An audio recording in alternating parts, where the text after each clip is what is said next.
Ang mga pamilya nyo po, ilang taong anibersaryo na? Simulan natin doon sa panahon na ikinasal yung mag-asawa at nagkaroon ng anak, ilang taon na? May anibersaryo ang pamilya nating espiritual, may anibersaryo ang pamilya natin ng biological. Pero dapat ang pamilya masaya. Why? Because family is permanent. Kaya ayaw mo o gusto mo yung pamilya mo, yung pa rin naman ang pamilya mo, hindi mo naman kayang palitan yan. Kaya layasan mo yan, itakwil mo, hindi mo pa rin pwedeng palitan. So ba't hindi na lang pasayahin? Kaya sa layasan, ba't di na lang pagandahin para lagi kang nananabik na umuwi at makipag-isa sa pamilya? Family is much better off happy. Let's talk about 8 habits of happy families. Galing lahat ito sa Proverbs 15. Ano nga ba ang kostumbre ng mga pamilyang masasaya o ng pamilyang sasaya? Dear God, we thank you that we have the Proverbs. Salamat na yung karunungan ng mga matatanda noong unang panahon pa ay nabuo, nasulat, at hanggang ngayon pwede naming pakinabangan. Nananalig kami na ang mga karunungan ito sa inyo nagmula at itinuro nyo sa marami mga saling lahi at ngayon nais naming makinabang. Buksan nyo po ang aming mata, ituro nyo sa amin ang pinakamagandang paraan ng pagkunawa ng matatandang kasabihan at ito'y maging kapakipakinabang sa amin ngayon. Be our speaker. Give us the wisdom to understand your word, O God. Lead us so our families will be happier, will be better. All for your glory.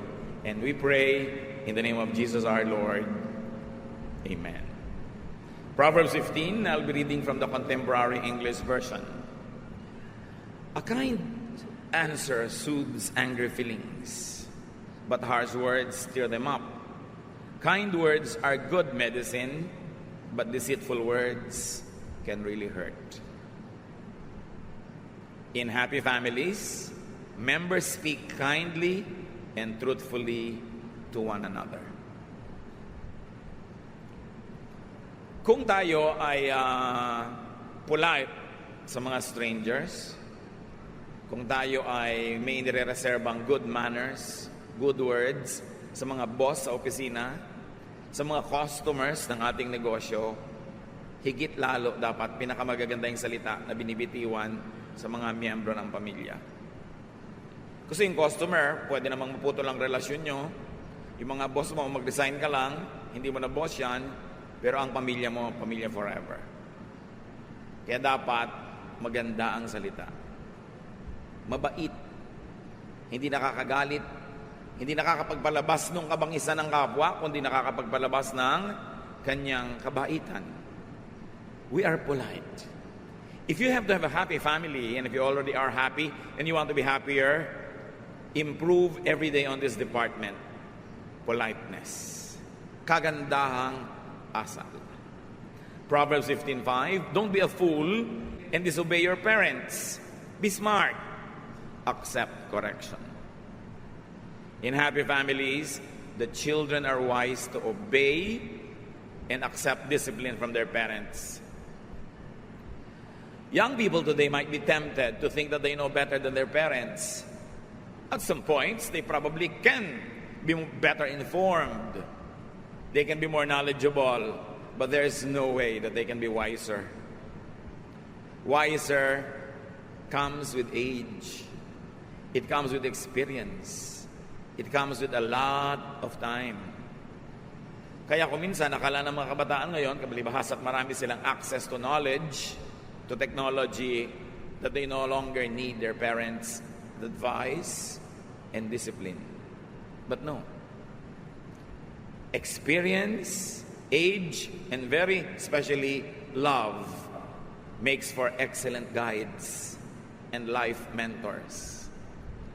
Dahil mahal ka ng magulang mo, dahil lang doon magtiwala ka na sa kanyang ipapayo. Hindi man perfect ang payo, magkamali man, pero maganda pa rin ang dahilan kung ba't ginagawan ka ng ganyang turo o ganyang disiplina. Proverbs 15:20, children with good sense make their parents happy. No? But foolish children are hateful to them. Pinakita dito kung sino talaga yung matatalinong bata. In the happy families, the children are sensible and the children make their parents happy.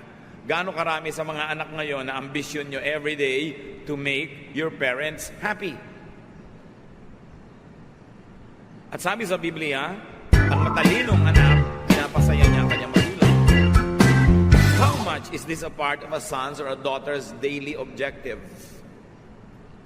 Why do you want to make your father happy? Because a happy father is a better husband to your mother. A happy mother is a better wife to your father.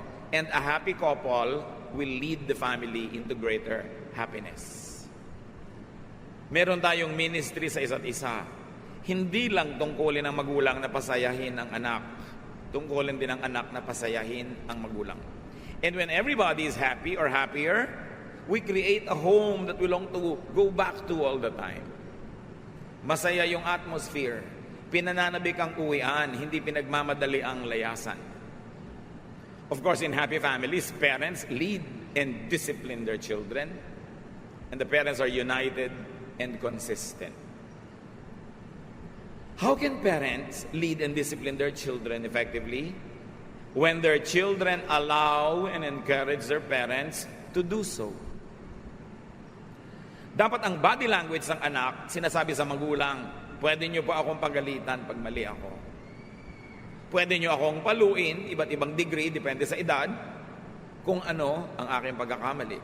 Pwede nyo akong pagsabihan. Pwede nyo akong payagang lumakad o hindi payagan. Dapat yan body language, kinaklarify ng bata. Para yung magulang, bagamat hindi dapat, pero para hindi na mag-alangan kung didisiplinahin ba ang bata o hindi. Alam nyo ba, marami magulang ngayon hesitant to discipline their children because many of them are absentee parents. They have to work in the big city or they have to work in another country and they have very, very few days during the year to spend with their children. And so the parents become indulgent during their vacations with their children. They want to be remembered only for being nice and indulgent and being a good provider and a happy companion. So they ignore their duty to discipline. Hindi kasalanan ng mga magulang na ang ekonomiya natin ay kinakailangang mayroong magkahiwa-hiwalay para kumita at mabuhay at mapag-aral ang mga anak.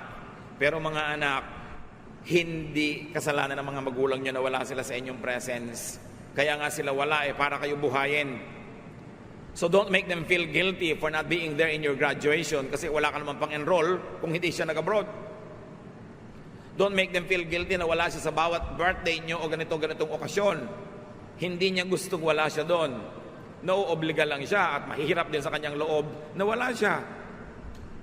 So pag nagbabakasyon ang inyong magulang, mga anak ng OFW, hindi magulang nyo lang may tungkulin na pasayahin kayo. Tungkulin nyo rin na pasayahin sila. Dahil bawat hotdog, bawat tosino, bawat kanin, bawat ice cream, bawat lollipop na inilalagay nyo sa inyong sikmura ay galing sa pagpapagod na inyong magulang. Hindi yung parang akala mo malaki pa ang pagkukulang nila. Daddy, wala ka ng birthday kung... O sige, sama-sama tayo sa birthday mo. Huwag kang kumain. Huwag kang mag-aral. Akala naman ng mga pamilya nasa magulang na lang lagi yung burden Samantalang yung tatay nyo, nag-iisa abroad, siya ang naglalaba, siya ang namamalansya, siya ang nagluluto, siya ang kakain, siya maghuhugas ng plato. Pag may lagnat siya, siya din ang naglalagay ng sukang iloko, kung meron man, sa kanyang noo. At lahat ng pera ay pinapadala sa inyo, pero wala siyang alaga ng asawa, walang alaga ng anak. Tapos pag uwi, siya pa ang manunuyo, parang mali hata yun. Siyempre, mga nanay naman, dapat at yung kakain kayo ng inihaw na bangus, may picture yung tatay doon sa table. O mga anak, kaya tayo may inihaw na bangus at may sausawan pa tayo dahil ang tatay nyo nasa abroad. Pasalamat kayo sa kanya.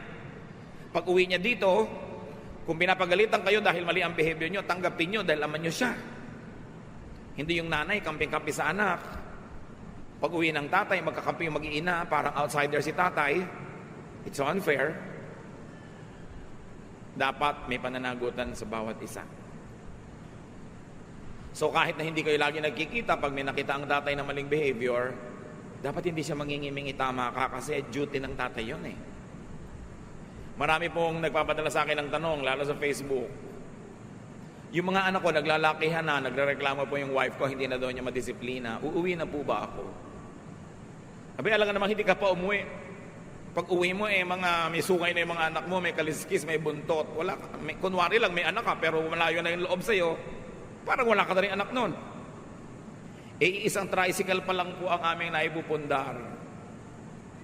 Kailangan mag-decide ka. Kung kailan yung enough, kailan yung tama na.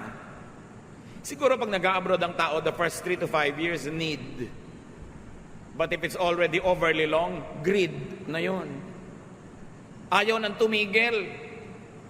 Lalo yung asawa, di mga 10 years pa para makabili tayo ng bahay. Bahay saan? Sa Pililya. Ang layo. Di ba? So, another 10 years, Daddy, para makabili tayo ng car. Dahil ang layo, kailangan ng car. Pagbalik mo, may mga apo ka na, hindi ka kilala ng anak mo, unfair. So, kailangan matitino yung mga naiiwan kay husband o wife. Magtipid, magnegosyo, huwag gasan ng gastang akala mo ninang sa lahat ng kasalan. No? Samantalang naghihirap yung asawa abroad, ang mga anak naman, tatlo-tatlo cellphone. Yung puro gastos dito, gastos doon, hindi na nare-realize ang hirap ng magulang. Alam nga namang idaing pa sa inyo yung hirap. Alam nga namang magpa-picture siya na butil-butil ang pawis dito at kumakain na sardinas. Siyempre, ang picture niya lagi, yung outing, yung bakasyon ng company nila. Napamisa-misan lang yun. Ang totoo nun 15 tao sila sa loob sa kwarto. Bihira naman yung maginhawa. Idadaing pa ba? Facebook ba yun? Siyempre, hindi. So, makiramdam kayo. Proverbs 15:31-32, healthy correction is good. And if you accept it, you will be wise. You hurt only yourself by rejecting instruction, but it makes good sense to accept it. Mga anak ang kausap dito. At asawang pasaway. Kuminsan yung anak mo, asawa mo, parang panganay mong anak, siya ang pasaway, no? Lahat may pananagutan para tumino ang pamilya. Hindi lang yung isang matino ang kailangang manindigan para sa lahat ng hindi matino. Maraming hindi alam ang anak. At malalaman nyo lang yan pag magulang na rin kayo. So habang hindi pa rin kayo magulang, hindi nyo pa nalalaman na maging magulang, sumunod na lang kayo. Kasi kung hindi naman kayo mahal ng natatay nyo, dapat hinagis na kayo sa kanal nung bata pa kayo. Dapat nadagan na kayo, tinguupo siya sa silya, hanggang nagkaluray-luray na kayo, hindi na kayo lumaki pa. Kaya kayo nakaabot sa edad nyo na yan kasi mahal kayo. Therefore, magtiwala na lang kayo. Though imperfect, your parents will always want the best for you. Trust your parents. Of course, unless they are mentally insane, which is another case. Kaunti lang yun. Proverbs 15:15-17. The poor have a hard life, but being content is as good as an endless feast. It is better to obey the Lord and have only a little than to be very rich and terribly confused. A simple meal with love is better than a feast where there is hatred. Talino talaga ng mga nagsulat nito. Inspired talaga ng Diyos. Sabi, kung magkakandara pa kayo sa pagpapayaman, pero ang magiging bunga nito ay nagkakagulo ang pamilya nyo. Maghahanda kayo na ang laki-laking handa, ang ganda-gandang handaan, pero nag-aaway-away na kayo. Magpapadebo kayo ng anak, ang liit-liit ng bahay nyo, gusto na anak nyo, bumababa sa laki-laking hagdan. So magpapagawa pa kayo ng malaking-malaking hagdan na wala naman pinupuntahan. Para lang siya manaog doon sa tugtog ng musiko niya. Tigilan yung kabaliwan na yan. Magpakasimple kayo para di magulo. Lalo't hindi nyo naman afford. Ngayon, kung afford nyo, gagastos kayo ng 300,000, 400,000 sa party na hindi maaapektuhan ang inyong budget, hindi maaapektuhan ang inyong pagpapaaral sa mga anak, mga babayarin, hindi kayo mangungutang, di umarya kayo. Pero kung uutangin nyo lang, magkakadabuhol-buhol ang mga budget nyo para lang kayo magpasikat, so a simple meal is better than a feast where there is hatred. Go for the simple when the complicated will hurt family life. Pagka sobra na yung matataas ang mga pangarap, na hindi mo na maabot kahit anong tiyad ang gawin mo, babababaan ang pangarap. Dapat realistic. Huwag makikipag-compare sa pinsan, sa kapatid, sa kamag-anak, sa kapitbahay. Magtataka ka naman talaga, merong nyugan, ang kapal-kapal ng mga nyug at mga puno, biglang may bahay doon na mukhang sa Mediterranean talaga. Siguro, marino ang anak niyang magulang na yan. At bakit siya nagpagawa na laki-laking bahay? Kasi yung kumari niya sa kabila nagpapagawa, mariro na yung anak. So unahan sila sa pag-text sa anak, anak, kulang pa tayo ng bubong. Anak, kulang pa tayo ng haligi. Paano naman yung ipinagawa nyo kasi laki na simbahan? Hindi naman talaga naging Mediterranean, kundi Medyo-Terranean lang ang itsura. Simpleng-simpleng bubong, 5 layer. Nakakita na kayo ng mga bahay ba ngayon na parang walang wala sa lugar? Simpleng-simpleng bubong, pero ang dami mga sub-bubong na letter A na ganon. Yung para mga bahay ni Dracula. So, bakit ang dami mga layer-layer ng bubong? Saan nakuha to? Nagkausu-usuhan, nagkagaya-gayahan yung kapitbahay. Lumalaki tuloy ang gasto sa yero. Sa halip na simple na lang. So go for the simple. There is great godliness in contentment. For we brought nothing into the world, and we cannot take anything out of the world. Hindi natin tinatanggalan ng mga kapatiran natin ng pangarap, pero ibagay sa realidad ang pangarap. Pagdugtungin ang langit at lupa, hindi yung nakalutang ka para abutin mo ang ulap, pero hindi ka na nakatungtong sa lupa. Dahil babagsak at babagsak ka. Proverbs 15:27, being greedy causes trouble for your family. So kailan titigil? When will we say enough is enough? Kailan natin sasabihin sa daddy nyo, anak, na huwag na siya mag-abroad, magsama-sama na tayo dito uli? Kailan natin papauwi ng nanay mo na 20 years ang nag-aalaga ng anak ng iba, hindi naman alagaan ng mga sariling anak dahil sa pangangailangan? Again, hindi natin sinisisi yung mga yon dahil talagang gusto lang nila makapag-provide. But when is enough? Dapat merong usapan kung kailan yung enough. Dahil hindi na uubos ang gastahan. Pag napag-aral mo ng mga anak mo, biglang mag-aasawa yon, may apo ka na naman ngayon, apo mo naman ngayon na pag-aaralin mo. Hindi ka na, o makakauwi dito ng buhay, malamig na bangkay ka lang uuwi dito. So kailangan merong hangganan. Pero maiba ko, kung gusto niya na maraming letter ay ang bubong nyo, bahala kayo. Total taste nyo lang naman yan. Ano? Kaya lang magastos talaga sa yero. In happy families, members value simplicity over extravagance. When running after wealth would lead to ungodly confusion and quarrels. Or when the strive to be very wealthy leads to the disintegration of the family. Yung unity ng pamilya nyo, pagsasama-sama nyo, yung parin ang pinapakalaga. Mga kapatid, mahal man at murang pagkain ang ilagay nyo sa sikmura nyo, ganun din ang ending. Kumain kayo ng 100 na pesos na set budget meal at gumastos kayo ng 100 or 1,000 per person in a fancy restaurant, yun pa rin ang ending sa Poso Negro. Hindi yun. So, isa-isa lang dapat yung mga ganyang activities. 5 man o 50 ang inyong underwear, ganun pa rin yung katawan nyo. Isuot nyo man yung mahal o hindi mahal, yun pa rin ang ending.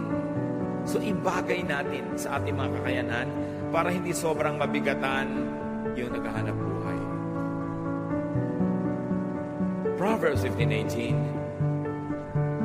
another habit of a happy family. Losing your temper causes a lot of trouble, but staying calm settles arguments.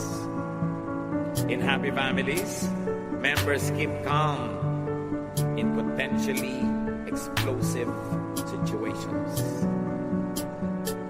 Mainit ang ulo ng nanay mo, lamigan mong ulo mo. Bow. Bukas ka na mag-init ng ulo mo kung talaga mang valid yan. Mainit ang ulo ni wife, wala naman masyadong dahilan si husband para mag-init ng ulo. Bow. Gayahin natin ang kawayan. nagbabaw pag malakas ang hangin para hindi mabalik. So kitang-kita mo na, talagang masama ang mood ng isang member of the family. Huwag salubungin. Huwag niyong patunayan na mas kaya niyo na magsumigaw at mas malakas pa sa sigaw niya dahil walang magyayaring mabuti. Pag nararamdaman niyo na uuwi sa argumento ang isang usapan, bite your lips. Stop talking. Wait for a more quiet and subdued moment to plead your cause. Gaano man kahusay, karunong ang sasabihin mo, pero kung wala naman nakikinig dahil mainit ang ulo niya at sumisigaw siya, what's the point in speaking? Palampasin. Mas matindi ang galit, ang mood, mas mabilis mawala. Parang ulan. Pag sobrang lakas ng ulan, makakaasa kayo, hindi lalampas ang 10 minutes tapos yun. So pag gano'n na gano'n, very intense ang feeling ng member ng family, hayaan nyo lang mag-express. At pagpayapa na siya, nakakain na, nakapagpahinga na, bukas, sa makalawa, doon nyo sabihin, alam mo, ang init-init ng ulo mo last time, gusto ko ipaliwanag sa'yo yung side ko. Na hindi naman dapat uminit ang ulo mo doon. Or alam mo, may kamalian ka doon at ito yon. Pero pag tahimik siya, hindi yung paggalit. We communicate with family members to make peace, not to make war. Pero oras sa sumigaw ka, nagalit ka rin, may kasamang dabog, you're not making peace anymore, you're making war. At saan pupunta yung usapan ninyo? Kundi magkakagalit. So, yun daw ang matatalinong miyembro ng pamilya. They don't lose their temper. When you know that you are potentially an explosive about to burst out, be quiet. Mahirap mamagtimpi, pero mas konti ang damage nun kesa sa ibulalas mo lahat ng nararamdaman mo. Tapos mamaya, sorry ka. Mabuti nagsosorry, pero mas mabuti hindi ka nagsosorry dahil wala ka naman dapat ipag-sorry. Hold your tongue. Those who have a loose tongue usually get into a very tight place. Another quality of a happy family, Proverbs 15:19. Being lazy is like walking in a thorn patch. But everyone who does right walks on the smooth road. So here, doing right means working hard. Doing wrong means being lazy. In happy families, no one is lazy. Everyone works. Ang lakas magpalungkot ng mga kasama sa pamilya ang katamaran ng isang miyembro. Lazy members burden the family. Kasi yung dapat buhat nila, pinapabuhat nila sa iba. Yung dapat bayaran nila, pinapabayaran sa iba. Yung dapat gagawin nila, pinapagawa sa iba. You will cause unhappiness. Lazy members cause stress and resentment. Lazy members also destroy harmony and happiness.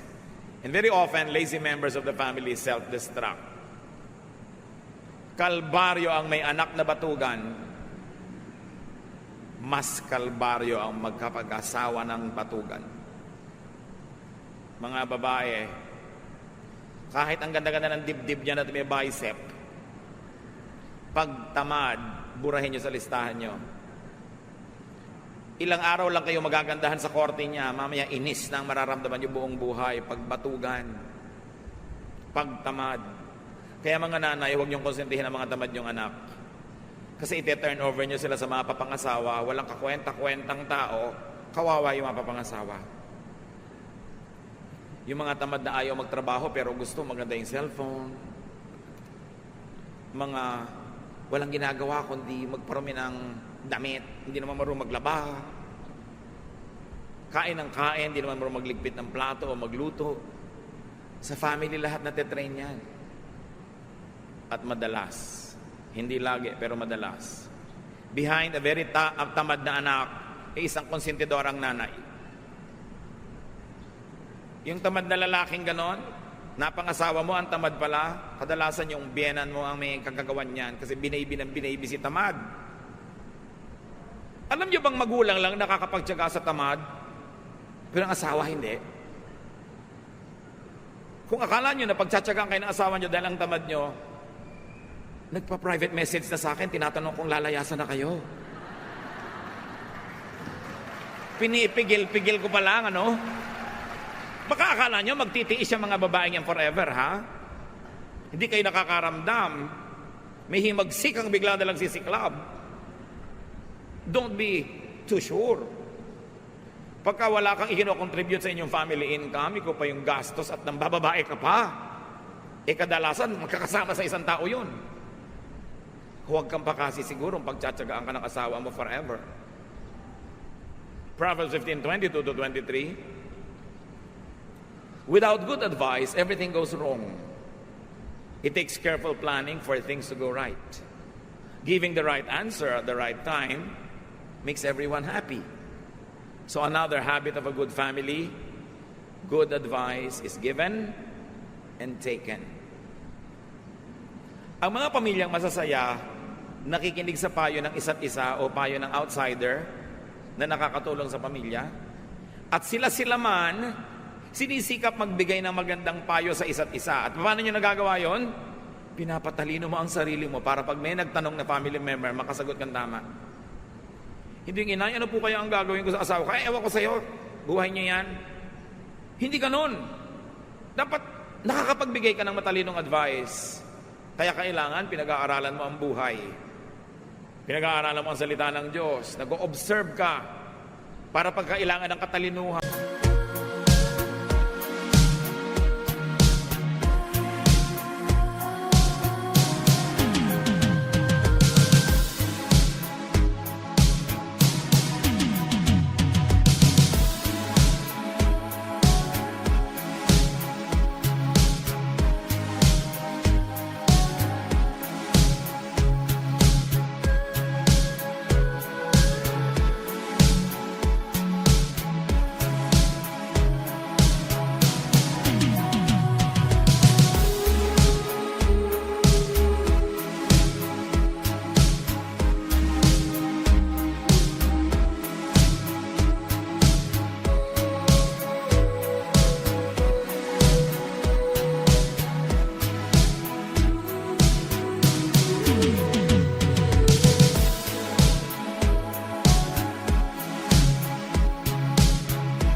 May makatas naman sa'yo. Tungkulin ng bawat isang miyembro ng pamilya na magpakatalino. Kasi bawat isang hindi matalino, pabigat. Tayo naman kasi mapagmahal sa mga kamag-anak, lalo immediate family, hindi naman natin talaga tinatapon.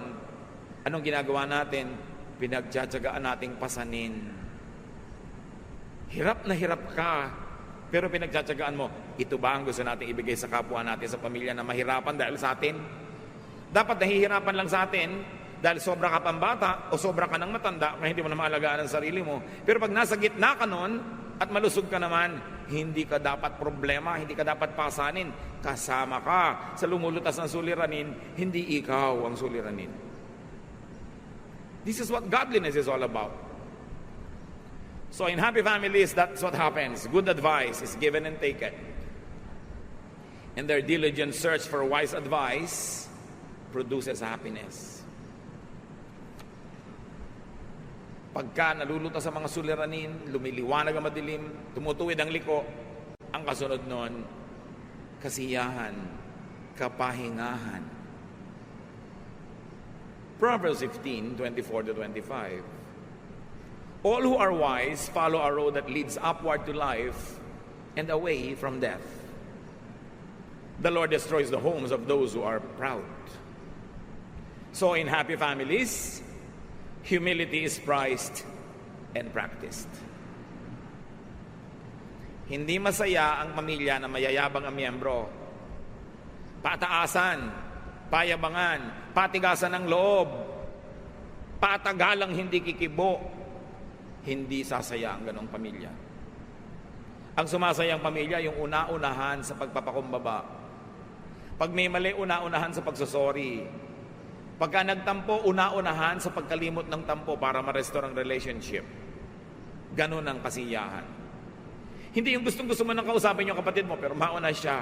Pag nakaramdam ka na gusto mo na, kahit di pa siya mauna, unahan mo na, dahil siguro inaantay din niya, mauna ka eh. Kaya ang sinasabi sa Bible, outdo one another in doing good. Not in doing bad. Kung magko-contest kayo sa loob ng pamilya, contest, pabaitan. Paiksian ng pagtatanim ng sama ng loob. Padali ang makipagbati kung nakipaggalit man. Even to outsiders. Ang isang taong mayabang, mapagmataas, kahit sa outsider, pabigat yon sa pamilya niya. Why? Kasi may makakalaban ka sa labas. Pag inattack ka nun, tinaga ka halimbawa, di ba pamilya mo rin magpapa-hospital sa'yo, dadalaw sa'yo? Pag ang yabang-yabang mo sa pinagtatrabahuhan mo, tinanggal ka sa trabaho, wala ka ngayong pera, di ba pamilya mo na naman magsusupport sa'yo? May nakaaway ka, nakipagbabag ka, nakita ng kuya mo, di ba dadamayan ka rin kung binubugbog ka na doon sa labas? So pag mayabang ka, tatandaan mo ito, ipinapahamak mo ang pamilya mo dahil tutulungan at tutulungan ka nila pag nalagay ka sa gulo. Kaya nagpapakumbaba ka rin kahit sa labas, para ang uwi-uwi mo sa pamilya mo, mga kaibigan, hindi kalaban. Kawawa yung mga miyembro ng pamilya na mayroong mga basagulero, mga kapatid. Mga kapatid na chismosa, mga napapaaway dito, napapaaway doon, dahil madadamay at madadamay ang lahat. So humility is prized in practice, and therefore the family receives God's favor and protection. Ang yaman itong Proverbs 15. Halimbawa, verse 30, a friendly smile makes you happy, and good news makes you feel strong. Diba? Pag nangingitian tayo, nakakarinig tayo ng magandang balita, nakakapagpalakas, hindi lang ng katawan, kundi ng loob. So in happy families, cheerfulness is valued and practiced. Paggising mo sa umaga, conscious ka, magpapasaya ako ng family members. Hindi nakasimangot ang mukha mo, wala ka pinakausap dahil wala ka sa mood. Bakit kailangang itambak mo sa pamilya mo yung laso na yan na nakuha mo naman sa labas? Si tatay, si nanay, mainit ang ulo sa trabaho. Pag uwi, mainit ang ulo, dala-dala sa pamilya. Bakit yung laso na nakuha mo sa labas, iuwi mo sa bahay? Ganon din yung mga anak. Gagawa ka ng gulo, babagsak ka sa eskwela, susunugin mo yung building, kung ano-anong gagawin mo sa school, yung nagpapakatino mong magulang, ipapatawag ng principal, yung mukha niya na pinipilit niyang pagandahin, kailangan yung kapalan dahil haharap sa principal, dahil sa ginagawa mong kabulastugan sa school. Is that fair? Tama ba na ipahiya mo yung mga magulang mo, mga pamilya mo, dahil kung ano-anong pinagkagagawa mo hindi tama? Tuloy lumulungkot sila, you don't bring them cheer. So a responsible member of a family creates good news. Good news is produced to cheer everyone. Yung nanay, exempted po ako sa enrollment fee next year kasi ang taas ng grade ko. Wow, good news, cheer. Hindi yung ano, 4th year ka ulit? Hindi ba 5 taon ka ng 4th year? Bad news. Dapat ang ginagawa mo, good news. Pag mag-uwi ka, good news. Ngayon, siyempre, life is not perfect. Paminsan-minsan, di mo sinasadya. May dala-dala kang bad news. And that's what the family is for. We support one another. Pero iba naman yung self-made bad news. Iba yung self-manufactured and avoidable bad news na patuloy pa ulit-ulit. Meron tayong pananagutan na magpasaya ng member ng family. Bawat isa may ganong tungkulin. Galatians 6:10, now therefore, as we have opportunity, let us do good to all people, especially to those who belong to the family of believers. Here, another family is mentioned, the church. Malinaw ang mensahe, do good to your spiritual family, the church. Lahat ng pinag-usapan natin kanina, apply to your church life. But also apply to your biological family. I-apply sa church, i-apply sa bahay. Kasi yan ang dalawa mong pamilya. May third family ka pa siguro, professional family, kung saan ka nagtatrabaho. Pero yun naman, paglabas mo ng opisina, pwedeng hindi mo na sila family. Pero yung church mo, yung biological family mo, yun ang mahalaga sa lahat. Ingatan. Build your family up. Don't bring it down. 2 Kings 20:10, put your house in order. Of course, the context is another issue, but the general idea is the same. Put your house in order. Kung magulo ang pamilya nyo ngayon, magsimula ka mag-ayos noon, mai-inspire yung iba, mag-aayos din sila. Pero pag nagdagdag ka sa gulo, mawala ng gana yung iba, magdadagdag din sila. Pag lumayas ka, lalayas din sila. So you do what is good. Ang paggawa ng mabuti, nakakahawa din. Ang paggawa ng mali, lalong nakakahawa. So maghawa na lang tayo sa paggawa ng mabuti. Nung hinahanap ng Diyos ang kapatid ni Cain sa Genesis 4:9, Cain answered, "Am I supposed to look after my brother?"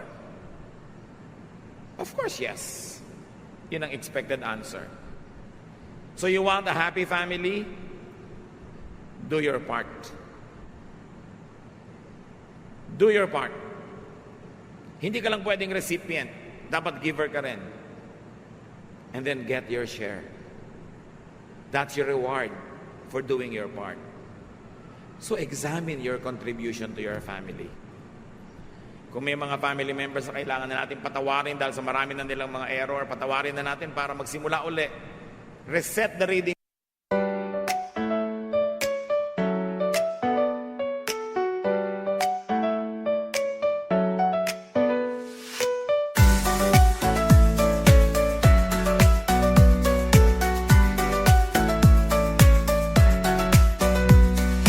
Raindrops falling down my face like tiny tears in a happy chase. Hopping through the puddle sea, colors dancing wild and free. Skies are gray but I don't mind. Cool raindrops on my skin I find. Kicking off my Saturday, watch the clouds just drift away. Rainbow in the rain, what a sight. Colors shining oh so bright. Dancing in the streets, so bright. Everything will be alright.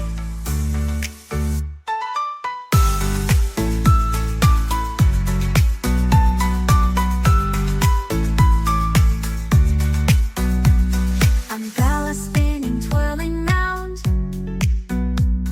a colorful halo on the ground. Music playing on the sand,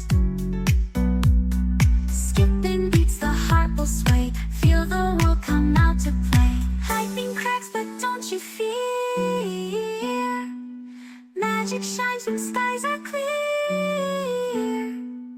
Raindrops whisper secrets true. A hidden beauty shines right through. Rainbow in the rain, what a sight. Colors shining oh so bright. Dancing in the streets, so bright. Everything will be alright. Raindrops falling soft, peeks through. Rainbow magic, me and you. Smiling faces, hearts, alright. Everything will be alright.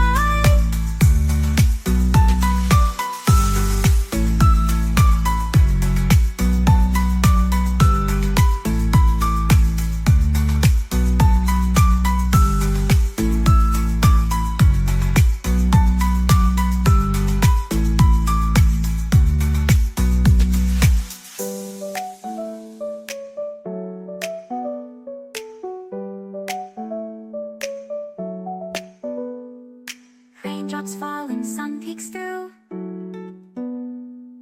Rainbow magic, me and you. Smiling faces, hearts alight.